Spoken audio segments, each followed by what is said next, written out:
Vamos a ver el tema de hoy, que es el estudio número 18 del libro de los Hechos.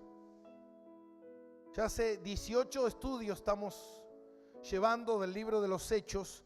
Está bueno que cuando usted venga y vaya madurando en esto y vaya creciendo en esto, cuando usted venga, consígase una Biblia, tráigase una Biblia, tráigase un papelito, anote los versículos, para ir creciendo, para ir madurando, amén, para ir entendiendo algunas cosas que quizás no las entiende.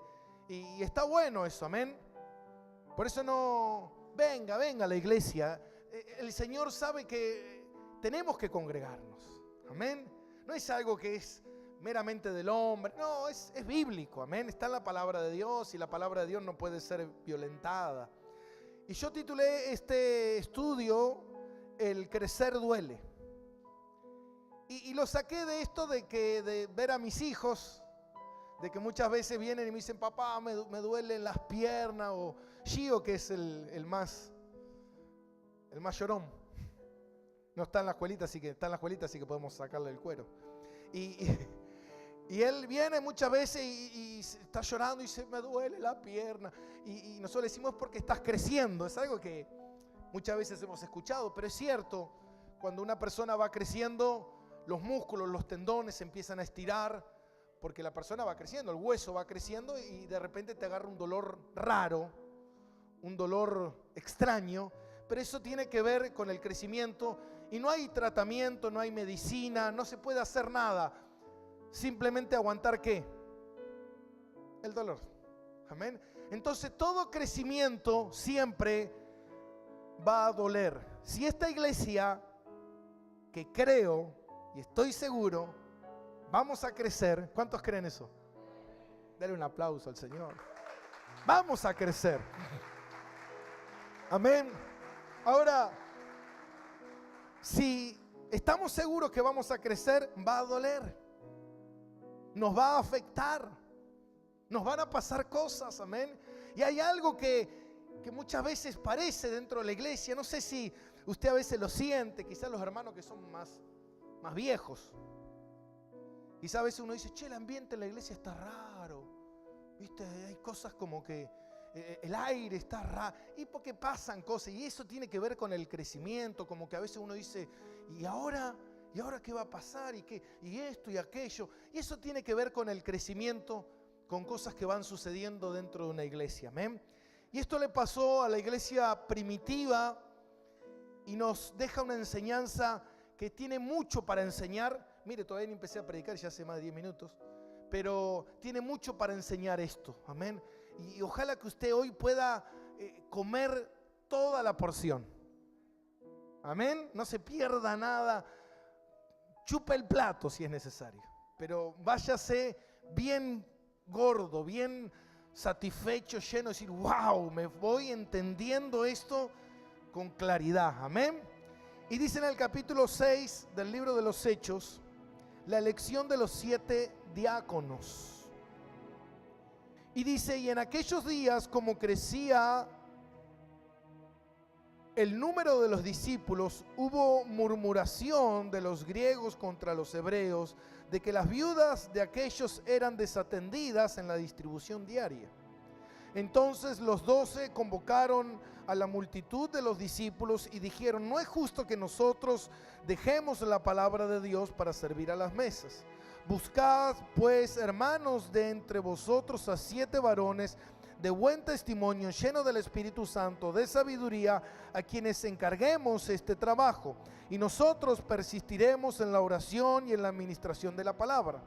Y agradó la propuesta a toda la multitud, y eligieron a Esteban, varón lleno de fe y del Espíritu Santo, a Felipe, a Procoro, a Nicanor, a Timón, a Permeneas, a Nicolás, prosélito de Antioquía, a los cuales presentaron a los apóstoles, quienes orando le impusieron las manos, y crecía la palabra del Señor, y el número de los discípulos se multiplicaba grandemente en Jerusalén. También muchos de los sacerdotes obedecían a la fe. ¿Qué nombres, no?, que usaban acá? A ver, venga Parmenas. Amén. Timón y Pumba. Y cuando vemos esto en el libro de los Hechos, vemos que para comenzar el primer conflicto de la iglesia, el primer conflicto dentro de la iglesia, nosotros hemos pasado muchos conflictos también dentro de la iglesia, y acá nos muestra que dice en el capítulo 6 versículo 1: y en aquellos días como creciera el número de los discípulos, hubo murmuración de los griegos contra los hebreos, de que las viudas de aquellos eran desatendidas en la distribución diaria. El crecimiento trajo dificultad, el crecimiento trajo murmuración, el crecimiento trajo queja. Y eso es algo que es natural. Cuando una iglesia empieza a crecer, muchas veces empiezan a surgir áreas que quizás no estaban atendidas, pero cuando empieza a crecer la iglesia, esas áreas empiezan a estar desatendidas. Cuando la iglesia empieza a crecer, empieza a mostrar cosas que antes quizás no existían y ahora empiezan a existir. Eso es normal en todo crecimiento. Eso es normal a toda iglesia que empieza a crecer. Entonces el crecimiento siempre de alguna manera va a doler. Alguien en ese crecimiento va a empezar a ser afectado. Y acá pudimos ver que en este crecimiento de la iglesia, dice que el crecimiento de la iglesia era algo extraordinario, era algo que empezaba a crecer. Ustedes recuerdan que se convirtieron 3,000, después se convirtieron, acuérdense que eran 12, de los 12 pasaron a los 120, de los 120 a los 3,000, de los 3,000 a los 5,000, y se calcula que acá eran más de 20,000 personas. Y en ese momento las cosas empezaron a complicarse. Cuando somos 12, las cosas son sencillas. Cuando somos 30, las cosas ya no empiezan a ser tan sencillas. Cuando somos 60, ya las cosas empiezan a complicar. Cuando somos 100 y así sucesivamente. Usted podrá ver que en este momento la iglesia en la cual usted se congrega en este lugar es una iglesia que es media pequeña. Y en este momento deberemos estar aproximadamente aquí en la iglesia entre unos 80, 90 o 100 miembros de la iglesia. Y usted podrá ver que hoy día domingo, faltando un montón de hermanos, la iglesia está casi llena. Amén. Imagínese si dentro de poco el Señor empieza a multiplicar y empezamos a hacer, en vez de 100, empezamos a hacer 200. Ya empezarían a existir problemas que antes no existían.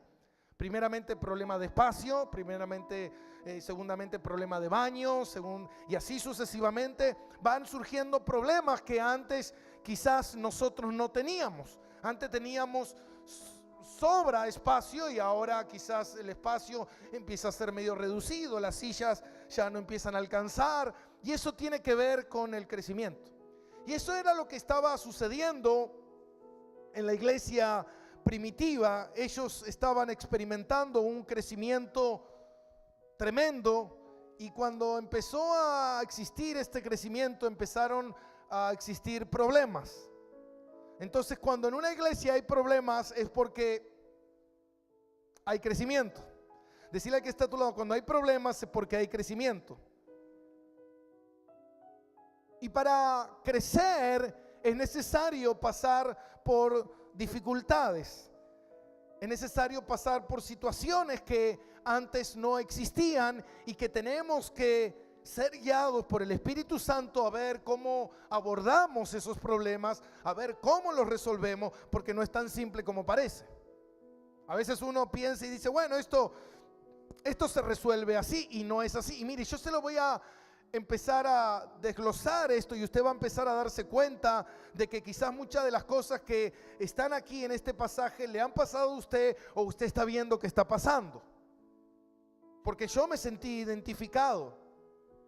En este estudio yo podía ver cómo la iglesia, que es la iglesia primitiva, yo podía ver nuestra iglesia, que es la misma iglesia, es la iglesia del Señor, amén. Los tiempos cambiaron, pero la iglesia sigue siendo la misma. Esta es una iglesia en el primer siglo, hoy estamos en el siglo XXI, pero sigue siendo la iglesia del Señor, y cuando uno va creciendo, va viendo que hay problemas. Y acá podemos ver que la iglesia empieza a enfrentar problemas nuevos que antes no existían y que ellos ya no podían atender. Escuche bien. Y dice que los griegos se quejaban contra los hebreos. Esto, los griegos contra los hebreos, está hablando de dos grupos de judíos. Unos eran los que eran nativos de Jerusalén y los otros eran los que venían de diferentes lugares, pero se estaban congregando en esta iglesia nueva, naciente, la iglesia de Jesucristo. Entonces los que venían de afuera empezaron a ver que había áreas dentro de la iglesia que no estaban bien cubiertas. Y esto es importante, ¿por qué? Porque yo muchas veces recibo de cierta manera, con buen sentido, las quejas de los hermanos. Muchas veces los hermanos me dicen: pastor, ahí esta área, ¿qué está sucediendo? Pastor, ¿qué es lo que pasa? El otro día mi hijo también se quejó y me dijo: pastor, no, papá, ¿qué pasa con la reunión de jóvenes? Está muy lindo, lo que pasa es que no tenemos nadie que lidere esa área. ¿Está acá conmigo? ¿Me entiende?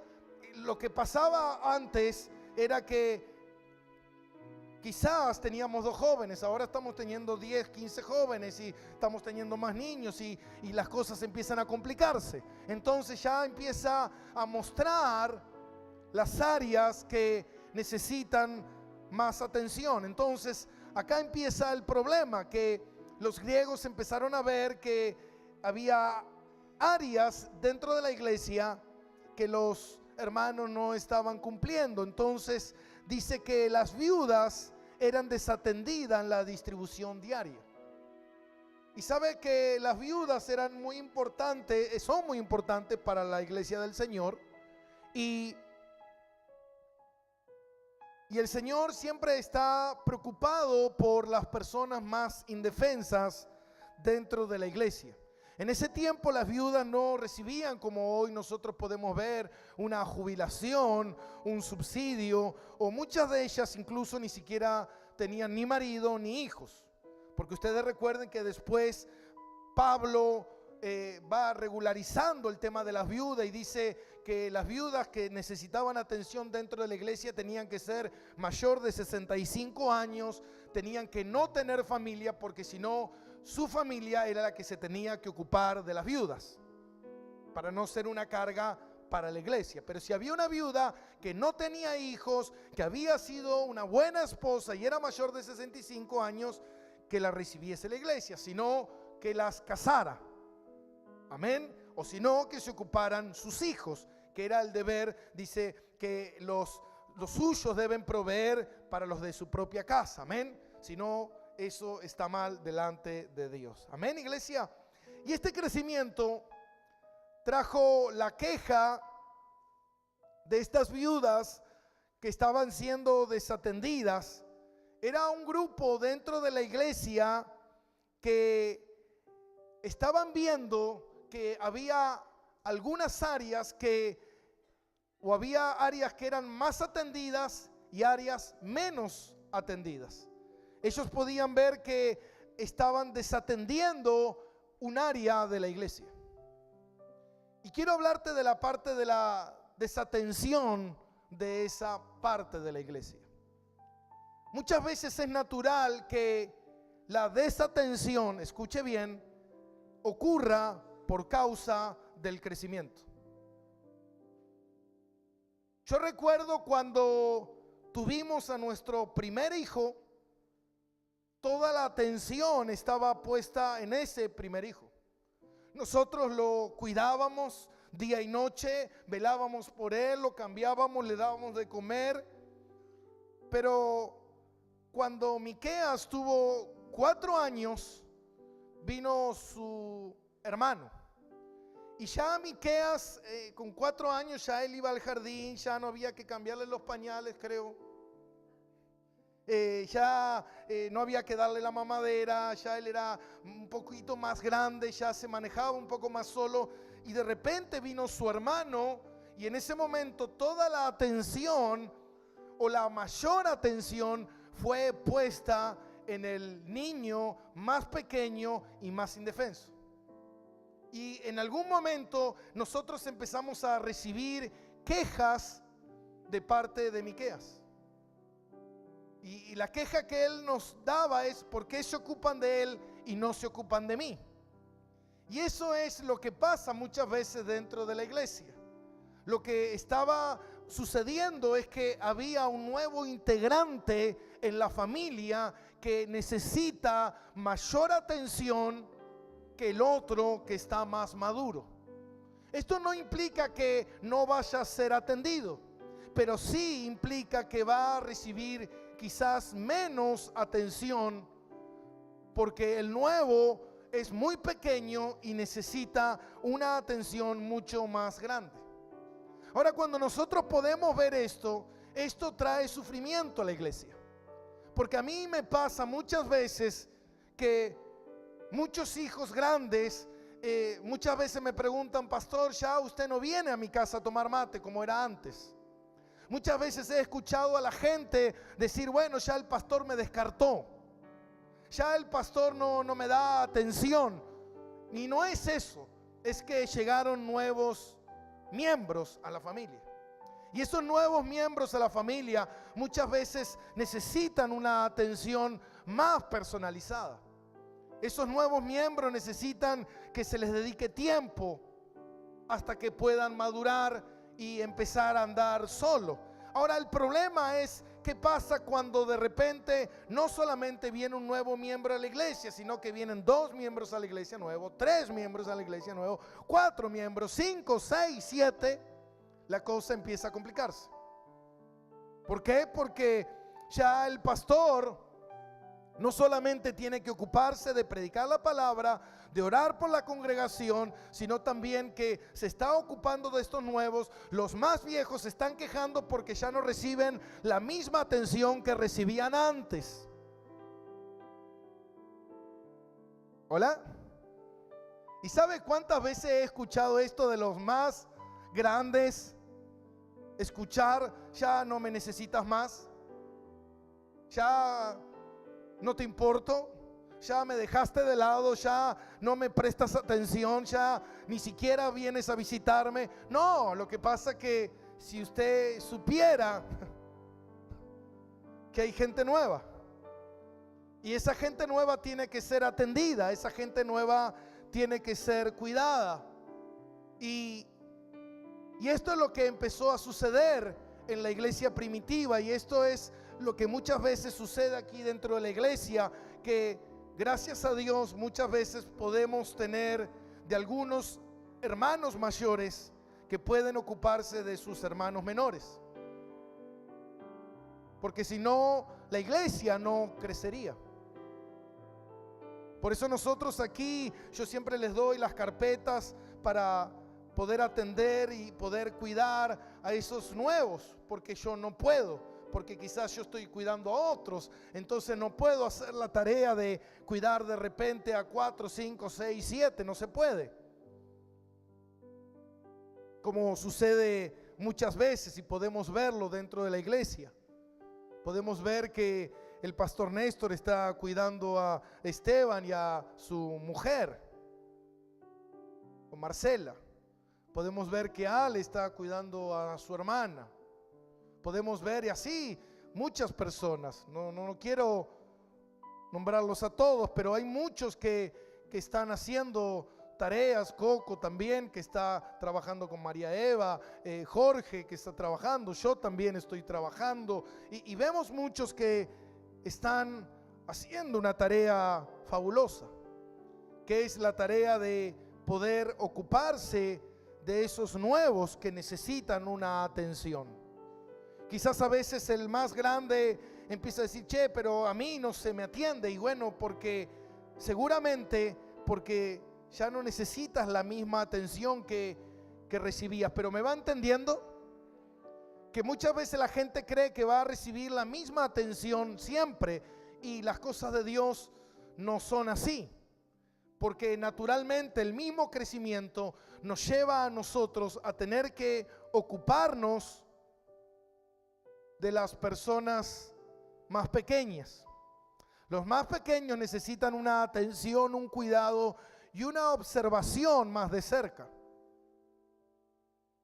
Muchas veces a mí se me ha dicho: ¿y por qué te ocupas tanto de Kevin, de Gaby? Porque son niños nuevos que necesitan una atención extra. Pero no solamente me ocupo de Kevin, me ocupo de Gaby, también me ocupo de los nuevos que están viniendo, me ocupo de Huguito, me ocupo de muchas personas, también me ocupo de Cristian, que muchas veces tenemos charlas y diálogos y así sucesivamente.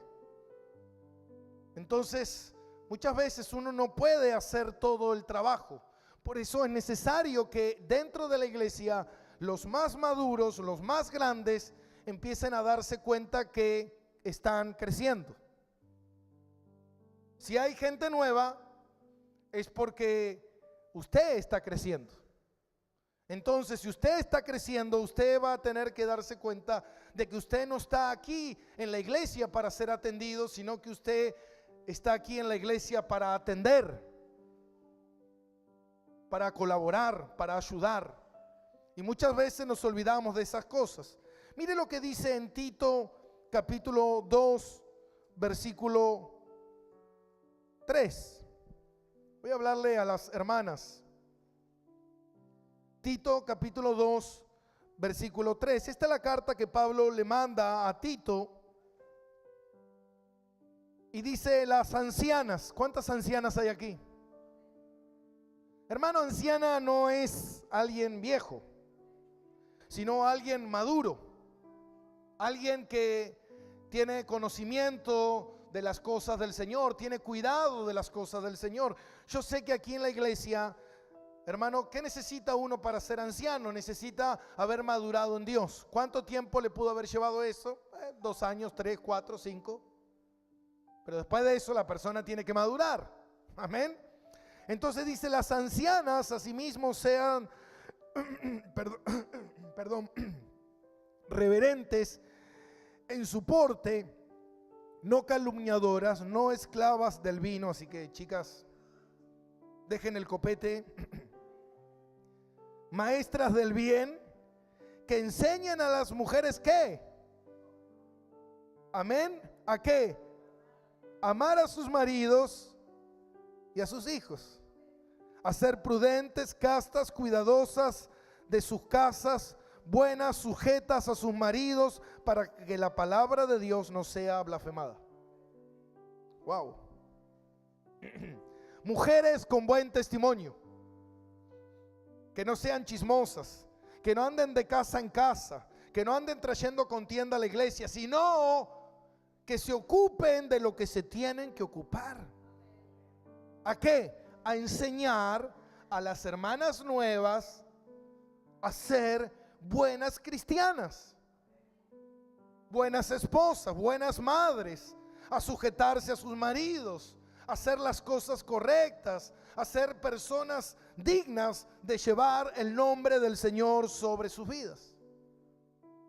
Entonces, eso es lo que estaba diciendo aquí la palabra de Dios. El crecimiento había traído la abertura de que había un área que estaba descubierta y esa área necesitaba ser atendida. Entonces los apóstoles, dice que ellos dijeron: no es bueno, no que no lo podían hacer, pero no es bueno. Versículo 2, entonces los 12 convocaron a la multitud de los discípulos y dijeron: no es justo, que significa no es bueno, que nosotros dejemos la palabra de Dios para servir a las mesas. Esto, ¿sabe qué, mi hermano? Este es el problema que muchas iglesias tienen. Cuando la iglesia no entiende la totalidad del ministerio del Señor, entonces la iglesia empieza a fracasar. ¿Por qué? Porque yo he visto muchas iglesias fracasar. ¿Por qué? Porque muchas veces los que tienen que hacer cierta tarea no la están haciendo. Y dicen los apóstoles, no está bien que nosotros nos ocupemos de cosas que antes nos ocupábamos, pero ahora el crecimiento no lo permite, no nos deja. Hermano, no está bien. ¿Por qué? Porque la gente que viene a la iglesia cada vez es más y cada vez necesita ser mejor alimentada, comer más la palabra de Dios. Hermano, yo ayer estaba haciendo zapping en la tele a la mañana mientras estábamos desayunando y de repente engancho en la tele el Te Deum ese que hacen. No sabe ni lo que significa. Bueno, el Te Deum es la ceremonia que hacen el 25 de mayo el presidente, y va a la catedral y el sacerdote o el obispo, no sé quién, o la obispa, de repente hacen una ceremonia. Y ¿sabe qué, mi hermano? De repente abrió la Biblia, leyó un versículo bíblico, amén, amén, amén. Y de repente empezó a hablar del 25 de mayo. Imagínese, la gente va a aprender un montón. Es como que yo te ponga la Biblia hablada, te pongo un audio y te lea 3 versículos bíblicos y te diga amén, amén, amén, y cada cual a su casa. Usted no va a entender absolutamente nada. Usted necesita ser bien alimentado. Entonces los apóstoles, ellos dijeron, no está bueno que nosotros hagamos otra tarea que la tarea más importante que tenemos que hacer, que es la oración y la predicación. Hermano, la oración y la predicación son tareas primordiales dentro de una iglesia. Si en una iglesia no hay oración y predicación, todas las tareas que se puedan hacer extra carecen de sentido, porque son en definición son tareas temporarias. Es como que nosotros estemos como a veces yo le digo a los hermanos, bueno, tú tienes que ayudar a tal familia, y la iglesia le da los recursos para poder ayudarlo o hacer alguna tarea, o alguna hermana que tiene algo roto en su casa y nosotros le proveemos quizás un termotanque o le proveemos unas estufas y el hermano tiene, amén. Esas son cosas temporarias, son necesarias, claro que sí, pero al fin de cuentas son temporarias. Lo eterno, lo más importante es la oración y la palabra. Entonces, si en una iglesia no hay oración y palabra de Dios, entonces la iglesia va a ser destruida. Y eso lo hemos visto en muchas iglesias que dejaron la tarea primordial por ocuparse de tareas secundarias, como reunión de jóvenes, como eventos de talentos, a ver quién canta mejor, retiros espirituales o ciertas cosas que podrían ser necesarias, pero no son tan necesarias. La más necesaria es esta que estamos teniendo hoy día domingo. Es venir a escuchar la palabra de Dios, aprender, crecer, alimentarse e irse llenos de la presencia del Señor. Entonces había tareas secundarias que la iglesia estaba demostrando que estaban siendo desatendidas y que necesitaban que un grupo de hermanos se levantaran para cumplir esa tarea, porque ellos se iban a ocupar de la oración. Fíjate que sin oración no hay palabra y sin oración no hay entendimiento de la palabra. Yo para preparar un mensaje bien preparado necesito de varios días de orar, de meditar en la palabra de Dios, de comprender, de estar pensando qué es lo que el Señor nos quiere enseñar. Amén. Entonces los apóstoles establecieron, o aquí viene el momento de la solución al problema. Y eso está bueno cuando hay soluciones. ¿Cuántos creen que hay solución? Pero muchas veces la solución implica dolor.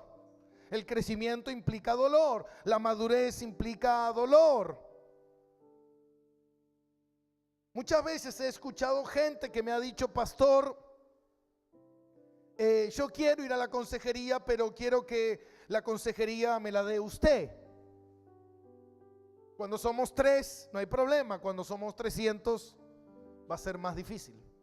¿Me entiende?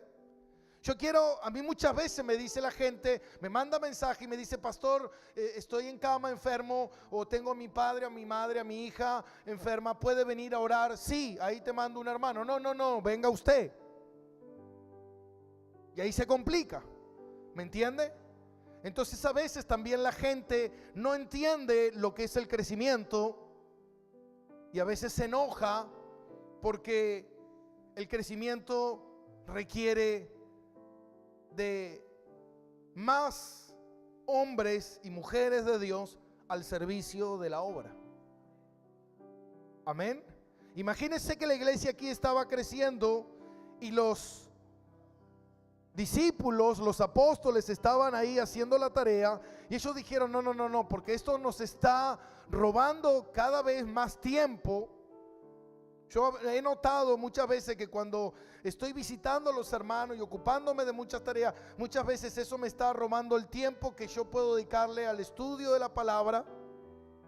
Bueno, pastor, pero suba y predica lo que... ¿Sabe cuántas veces he escuchado predicadores decir: bueno, que predique cualquier hermano porque yo no tuve tiempo para prepararme? Yo creo que en los 10 años que esta iglesia está aquí, yo creo que jamás dije eso. Jamás he dicho: hermano, no tuve tiempo de preparar un mensaje. Jamás. Creo que en esta iglesia se ha predicado de todos los colores, de toda la forma, de arriba abajo, de ancho, de todas las maneras, pero siempre he dedicado tiempo al estudio y a la oración. Ahora, la solución estaba ahí. Y dice en el versículo 3: buscad pues, buscad, amén. No llames a cualquiera. No cualquiera puede hacer esta tarea. La tarea del servicio de la obra de Dios dice que tiene que ver con la búsqueda, tiene que ver con buscar a esas personas que tengan esas cualidades. Y dice: buscad pues entre los hermanos a 7. No se sabe por qué se llama 7, quizás era el número que necesitaban. Es como que nosotros podríamos decir: bueno, necesitamos a un líder para los adolescentes. Bueno, ¿cuántos líderes para adolescentes se puede llamar? ¿Cuántos? 1. O sea, digo, acá esta tarea requería de 7, quizás, tal vez. Y dice: busca de entre los hermanos a 7 varones de buen testimonio, llenos del Espíritu Santo y de sabiduría, a quienes encarguemos esta tarea. Fíjate que aquí la condición eran 3: buen testimonio, lleno del Espíritu Santo y de sabiduría. Y quiero hablarte de eso, de estas condiciones que muchas veces la gente dice: bueno, pastor, yo quiero servir. Bueno, pero para servir hace falta, y muchas veces es como que es complicado decírselo a la gente, porque la gente viene y dice: pastor, yo estoy a su disposición, lo que usted quiera, yo lo empiezo a hacer. Bueno, pero espera. ¿Y cómo le dices tú? Mira, sabes que lo que pasa es que tu testimonio es malísimo. Entonces a veces uno no le dice nada por respeto y le dice: bueno, mira, espera un tiempo, y esperamos y oramos y esperamos que Dios confirme para que esa persona pueda servir. El buen testimonio es fundamental. El buen testimonio habla de la fama que la persona tiene con la gente, la reputación que esa persona tiene, lo que dicen los demás de esa persona. Yo muchas veces cuando voy a convocar a algún obrero, le pregunto a los líderes de aquí de la iglesia qué piensan, porque así se lleva adelante un consenso. ¿Qué piensan ustedes de fulano de tal? Y a mí me parece tal cosa, a mí me parece tal otra. Entonces nosotros podemos ver si realmente su testimonio sirve para la obra del Señor. Muchos pueden decir: bueno, pero a mí no me importa lo que los de afuera piensen de mí, pero a Dios sí le importa. Porque la palabra de Dios dice: procura la fama para con los de afuera. Que los de afuera, ¿sabe por qué, mi hermano, a Dios sí le preocupa? ¿Sabe por qué a Dios le preocupa tu testimonio? Porque va a venir gente aquí a la iglesia que quizás te conoció afuera. Va a venir gente aquí a la iglesia que va a decir: uy, mira quién está predicando, este me estafó, este me robó, este el otro día me pegó en la calle, ¿me entiende? Entonces el testimonio implica mucho. Yo una vez escuché un caso en una iglesia que una mujer que era prostituta se convirtió al Señor y fue a la iglesia, y cuando fue a la iglesia la mujer sale espantada, entonces la agarran ahí en la salida de la iglesia y le dicen: ¿por qué se van? Y dice: porque no puedo creer lo que acabo de ver. Y dice: ¿qué? Ese hombre que está ministrando ahí fue cliente mío durante años hasta la semana pasada. ¿Me entiende? El buen testimonio, amén, implica y mucho. ¿Por qué? Porque en algún momento va a salir a la luz. Entonces el obrero debe entender que llevar el nombre del Señor representa, amén, un alto grado de responsabilidad que la gente de afuera pueda ver en ti. Puedan decirte fanático, religioso, aleluya, loquito, lo que quieras. Eso es normal. Ahora el problema cuando la persona de afuera empieza a decir cualidades que son ciertas. Este es un mujeriego, este engaña a su esposa con una vecina mía, amén. Imagínense. Entonces a veces para alcanzar buen testimonio requiere tiempo. Para alcanzar buen testimonio requiere que nosotros podamos pasar tiempo. Y por eso dice que el obrero debe ser ¿qué? Probado. Probado es ver cómo ese obrero está. Mira lo que dice en Romanos capítulo 2, versículo 24. Romanos 2, 24. ¿A cuántos le interesa el tema de hoy? A mí me interesa y mucho. Hay mucha gente que puede decir: a mí no me interesa porque no implica en mi vida. Pero ¿sabes qué? Si la obra de Dios no implica en tu vida, entonces a ti no te interesan las cosas de Dios, te interesa solamente tu propia vida. Dice en Romanos 2:24, dice: porque como está escrito, el nombre de Dios es blasfemado entre los gentiles por causa de vosotros. Romanos 2:24, ¿lo tiene? Amén.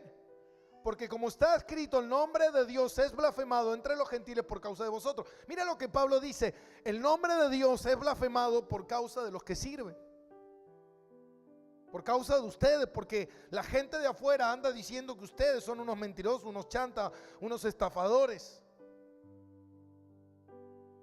Entonces no podemos permitir esto, amén. Una cosa que alguien diga algo, otra cosa que 10 personas digan lo mismo, amén.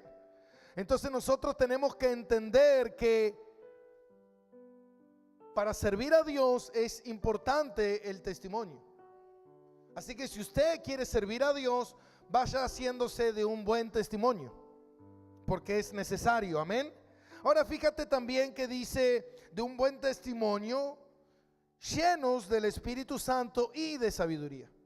Dos cosas que van juntas. La llenura del Espíritu Santo, ¿se acuerda que el otro día lo hablamos? Muchas veces, ¿qué es estar lleno del Espíritu Santo? La palabra lleno es total, controlado, gobernado, saturado, completo. Eso es ser lleno del Espíritu Santo. Mucha gente dice: yo siento el Espíritu Santo. Tiene el Espíritu Santo porque ha nacido de nuevo. Pero ¿qué hay de su mente? ¿Tiene una mente espiritual o tiene una mente carnal? La persona siente el Espíritu Santo, sabe que nació de nuevo, pero su mente no está alineada al Espíritu, no está alineada a la voluntad de Dios. Tiene pensamientos más mundanos que otra cosa. Se la pasa todo el día pensando en las cosas del mundo, en la carne y no en Dios. Entonces esa no es una persona llena del Espíritu Santo, porque la llenura del Espíritu Santo trae sabiduría. La sabiduría es un fruto del Espíritu. Entonces si yo estoy lleno del Espíritu Santo, yo voy a estar con sabiduría. Ahora, ¿qué es la sabiduría?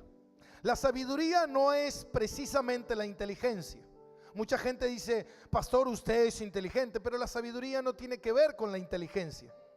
La sabiduría es la habilidad de conocer lo que Dios nos ha revelado a través de su palabra. Es conocer a Dios. Sabiduría es saber discernir las cosas de Dios. Es tener una mente que puede digerir las cosas a la manera de Dios, no a la manera de los hombres. Amén. La sabiduría es estar lleno del conocimiento de Dios, no de la palabra. Porque hay mucha gente que está llena de la palabra, pero no del conocimiento de esa palabra. Amén. Entonces, la sabiduría es estar lleno de la palabra de Dios, moldeado mi mente por la palabra de Dios. Yo ahora pienso diferente, yo ahora veo las cosas de otra manera, yo ahora tengo una mente más bíblica, más centrada en el Señor. Amén. Y esto es cuando nosotros pasamos tiempo meditando en la palabra del Señor, meditando en la cruz, meditando en Cristo, poniendo nuestra mirada en Él, poniendo nuestra mirada en las cosas de arriba. Y cuando, por eso dice la palabra, pon tu mirada en las cosas de arriba. No es mirar al cielo, hermano, es entender el cielo. ¿Qué entiende usted del cielo? Cuando usted entiende las cosas del cielo, las cosas de la tierra pasan a un segundo plano. Cuando usted no entiende las cosas del cielo, las cosas de la tierra están en un primer plano y las cosas del cielo en un segundo plano. Algo como que en algún momento me va a ocurrir. Pero cuando usted empieza a entender la soberanía de Dios y el cielo, las cosas del cielo están más importantes que las cosas terrenales. Por eso ellos dijeron, no es justo que dejemos de hacer esto que es importante, que es la oración y la palabra. No está bien que yo por trabajar me pierda las cosas de Dios, ¿me entienden? No está bien que por todas las tareas que tengo, mis hijos, cuidarlos, yo no vaya a orar. Entonces tú no eres una persona con sabiduría. Tú no eres una persona llena del Espíritu Santo. Tú eres una persona que tiene a Dios, pero no eres lleno del Espíritu Santo. ¿Por qué? Porque tus cosas prioritarias son las terrenales y por segundo las cosas celestiales. Y no está bien. Entonces fíjate que aquí podemos ver el llamamiento de Esteban. Y con esto voy terminando. Dice más, nosotros persistiremos en la oración y en el ministerio de la palabra. Dice, y agradó la propuesta a toda la multitud y eligieron a Esteban, varón lleno del Espíritu Santo, y a Felipe y a todos los demás. Ustedes podrán recordar Felipe, que fue el que le predicó al etíope, que se le acercó y le expuso la palabra de Dios. ¿Qué era Felipe? Un conocedor de la palabra, practicador de la palabra. Y Esteban, por eso nos va dando cualidades de los diáconos, de los servidores de la obra del Señor. Esteban era un hombre lleno de fe y lleno del Espíritu Santo. ¿Y cómo podemos ver que esto era así en la vida de Esteban? ¿Por qué? Porque dice que cuando lo apresaron a Esteban, la gente no podía resistir la sabiduría de Esteban. Dice que ellos crujían los dientes porque lo que Esteban le decía era verdad y se querían matar de lo que le estaba diciendo. Y fíjate una cosa, y en ese momento dice que lo llevaron afuera a Esteban y empezaron a apedrearlo, y cuando le empezaron a lanzar las piedras, Esteban dijo algo que es muy importante. Esteban dijo, Padre, no le tomes en cuenta este pecado.